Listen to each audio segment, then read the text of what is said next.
বন্ধুরা, একটা সময় ছিল যখন রোনালদো নামটা শুনলেই মাঠে আগুন লেগে যেত। এখন তার কেরিয়ার শেষের দিকে, কিন্তু একটা প্রশ্ন সবাইকে ভাবাচ্ছে: রোনালদো কি পারবেন ১,০০০ গোলের মাইলফলক ছুঁতে? রোনালদো আগেও বলেছিলেন, ১,০০০ গোল হলে ভালো, না হলেও সমস্যা নেই। কিন্তু এবার তিনি বলেছেন ভিন্ন কথা। পরিবারের সবাই থামতে বললেও তিনি চান না থামতে, যতক্ষণ না ১,০০০তম গোলটা তার নামে আসে।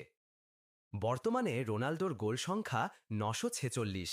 এর মধ্যে পর্তুগালের জার্সিতে করেছেন ২২৩ ম্যাচে ১৩১ গোল, যা আন্তর্জাতিক ফুটবলে এখনও পর্যন্ত সর্বোচ্চ। চলতি মৌসুমেও আল নাসারের হয়ে দুর্দান্ত ছন্দে আছেন। ৬ ম্যাচে করেছেন ৫ গোল। মাইলফলক থেকে এখনও ৫৪ গোল দূরে রোনালদো বলেন, মানুষ, বিশেষ করে আমার পরিবার বলে, তুমি তো সব পেয়েছ, এখন থেমে যাও। কিন্তু আমি তা মনে করি না।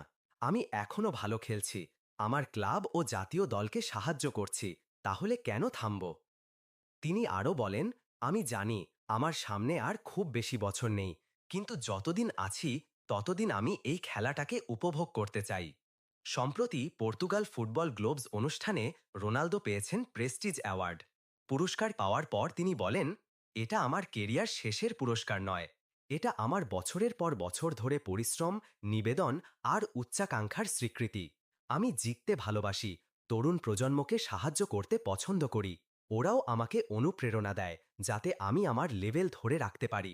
রোনাল্ডো আরও বলেন, তরুণদের সঙ্গে প্রতিযোগিতা করাটাই আমাকে রোমাঞ্চিত করে। আমি এখনও এই খেলাটির প্রতি গভীর ভালোবাসা অনুভব করি। আগামী অক্টোবরেই পর্তুগাল খেলবে ২টি ম্যাচ, ১১ই অক্টোবর আয়ারল্যান্ডের মাঠে আর ১৪ই অক্টোবর হাঙ্গেরির বিপক্ষে ঘরের মাঠে। এখন প্রশ্ন একটাই, রোনালদো কি পারবেন ১,০০০ গোলের ইতিহাস গড়তে? তোমার কি মনে হয়?